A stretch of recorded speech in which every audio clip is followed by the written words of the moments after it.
تو آؤ نا میرے بھائی ہم ابھی سے مشق شروع کریں،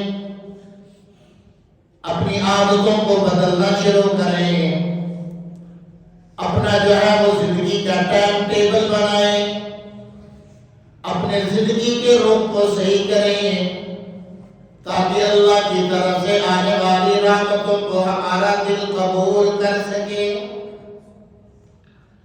رمضان المبارک کے آنے سے پہلے ہم اپنے دل کو اس قابل بنا لیں کہ اللہ کی رحمتوں کو، اللہ کی طرف سے آنے والے نور کو یہ قبول کر سکیں۔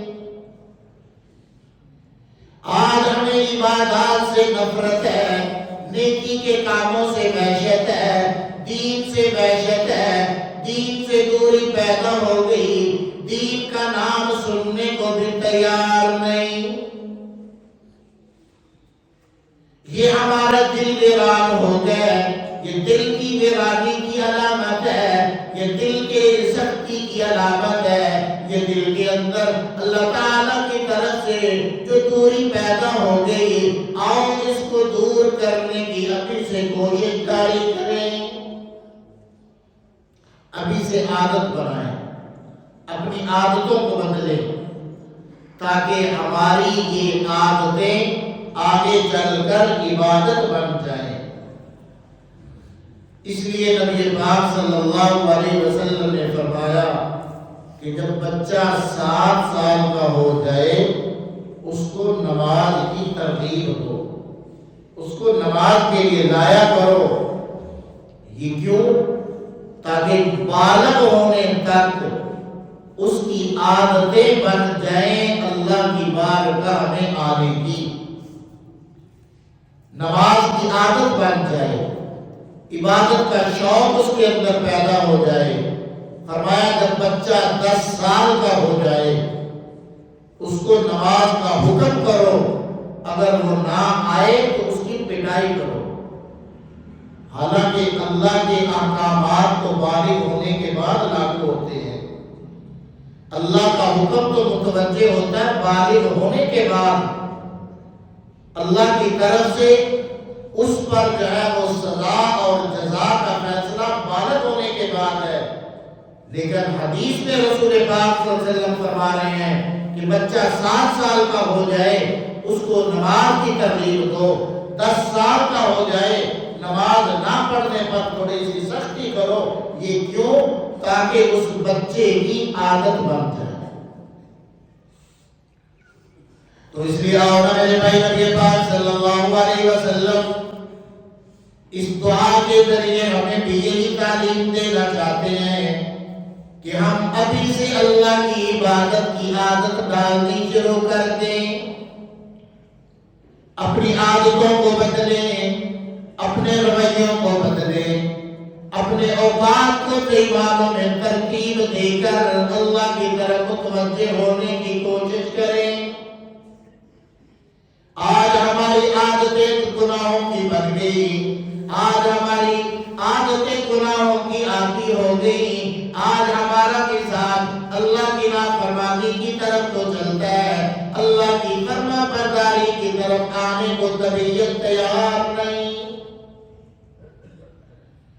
نافرمانی کی طرف طبیعت چلے گی، اللہ کی فرما برداری کی طرف آنے کو تیار نہیں۔ آؤ میرے بھائی، اس کے لیے بھی اللہ تعالیٰ نے ہمیں علاج بتا دیا۔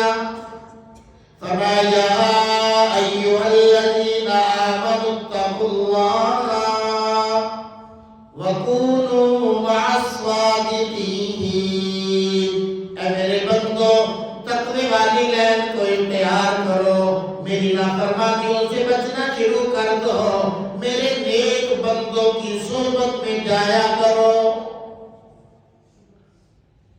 اللہ والوں کی مجلسوں میں جایا کرو، اللہ کے نیک بندوں کے پاس بیٹھا کرو، بارگاہ الہی میں جو مقبول ہیں ان کی مجالس اختیار کرو، اللہ تمہاری طبیعتوں کو بدل دے گا۔ مولانا رومی رحمہ اللہ اسی کو فرماتے ہیں، فرمایا صحبت صالح تو رہا صالح کو لم، صحبت طالح تو رہا طالح کو کو رکھ، او میاں نیک لوگوں کی صحبت میں بیٹھا کرو، اللہ تمہیں نیک بنا دے گا، برے لوگوں کی محفل تمہیں برا بنا دے گی۔ فرمایا یک زمانہ صحبت با اولیاء، یک زمانہ صحبت با اولیاء، بہتر از زلزلہ طاعت و بیریا۔ اللہ والوں کی صحبت میں ایک لمحہ بیٹھنا نصیب ہو جائے 1000 سال کی بے ریائی عبادت سے بہتر ہے۔ اور اللہ کے نیک بندوں کی مجالس اختیار کرو، اللہ والوں کے ملفوظات پڑھا کرو، اللہ والوں کے حالات زندگی پڑھا کرو، صحابہ کے حالات زندگی پڑھا کرو، رسول پاک صلی اللہ علیہ وسلم کی سیرت کا مطالعہ کرو۔ کتاب کا مطالعہ کرنا دراصل اس صاحب کتاب کی مجلس میں بیٹھنا ہے۔ تو عادتیں بدلنے کا آسان طریقہ، 2 کام کر لے، 2 چیزوں کی وجہ سے انسان کی عادتیں بدل جاتی ہیں۔ نمبر 1 رزق حلال، نمبر 2 نیک لوگوں کی صحبت اور مجلس۔ آپ تجربہ کر کے دیکھ لیں، اپنی اولاد کے لیے تجربہ کر کے دیکھ لیں، جب رزق حلال جائے گا پیٹ میں تو ذہن اور طبیعت اللہ کی نافرمانی کی طرف نہیں چلے گی، اللہ کی فرما برداری کی طرف چلے گی۔ پھر ذہن پر یہ چھایا ہوا ہوگا کہ میاں نماز کا وقت کب ہوگا، گناہ کرتے ہوئے ذہن میں یہ بات آئے گی کہ میرا اللہ مجھے دیکھ رہا ہے۔ نگاہیں پاک ہو جائیں گی، کام پاک ہو جائیں گے، زبانیں پاک ہو جائیں گی۔ آج ہمارے تمام کے تمام اعضاء گناہوں سے آلودہ ہو چکے ہیں، اس لیے تو آج ہمارا دل کسی اچھی بات کا اثر قبول کرنے کو تیار ہی نہیں ہے۔ مسجد میں 5 منٹ بیٹھنا مشکل ہے، وہاں بیٹھ گناہوں کی مجلس لگ جائے ساری رات گزارنا آسان ہے۔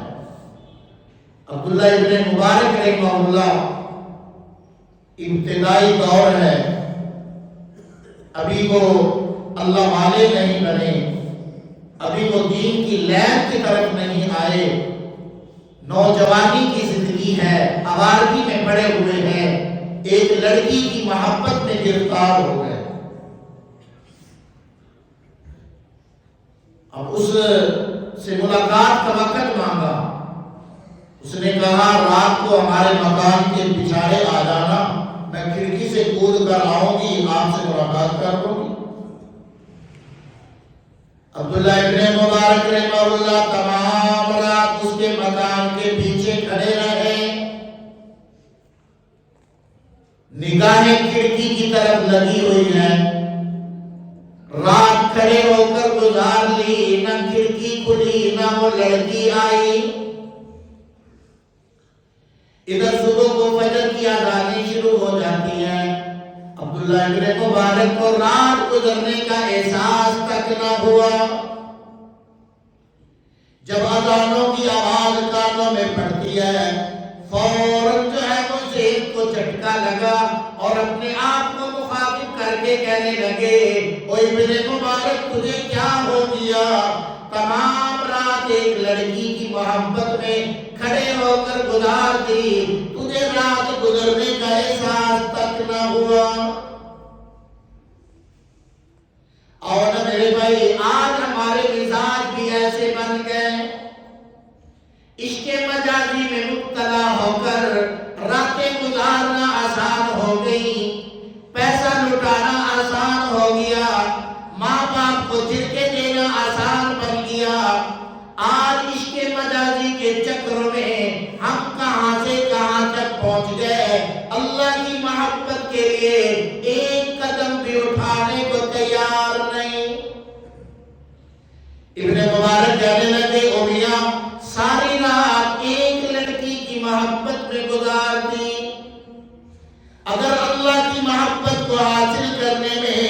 یہ رات جاگی ہوتی شاید اللہ مل جاتا،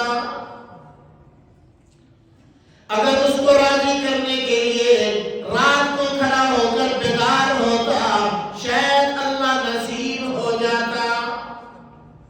دل پہ چوٹ لگتی ہے، زندگی کا رخ بدل جاتا ہے، پھر عبداللہ ابن مبارک اللہ نے ان کو وہ مرتبہ اور مقام بخشا، بڑے بڑے محدثین ان سے حدیث سننا اپنے لیے سعادت سمجھا کرتے تھے۔ میاں اور آج ہماری طبیعتیں بھی ایسی بن گئی، گناہوں کی محفل میں بیٹھنا آسان، دین کی مجلس میں بیٹھنا مشکل ہو گیا۔ اللہ کی کلام کو سننا بہت مشکل، تمام رات گانے سننا آسان ہو گیا۔ اللہ سے مانگنا بہت مشکل، لوگوں سے مانگنا آسان ہو گیا۔ اللہ کے سامنے جھکنا، ہاتھ باندھ کے کھڑے ہونا آج ہماری طبیعت پہ بوجھ بن گیا، لیکن دوسروں کے سامنے مطلب حاصل کرنے کے لیے ہاتھ باندھ کر غلاموں کی طرح کھڑا ہونا آسان ہو گیا۔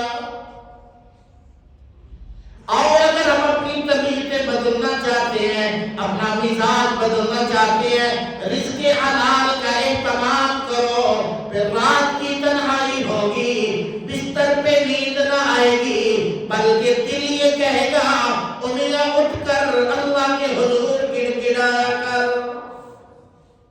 یہ رزق حلال کی برکت ہے۔ تو میں نے عرض کیا کہ عادات کو بدلنے کے لیے ایک تو رزق حلال کا اہتمام کیجیے، نمبر 2 پر نیک لوگوں کی صحبت اور مجالس، صحبت کا بڑا اثر ہوتا ہے۔ آپ جیسی صحبت اختیار کریں گے، فرمایا نبی پاک صلی اللہ علیہ وسلم نے الجلیس الصالح خیر من الوحدہ، میاں نیک مجلس میں بیٹھنا تنہا رہنے سے بہتر ہے، والوحدہ خیر من جلیس السوء، اکیلے رہنا یہ بہتر ہے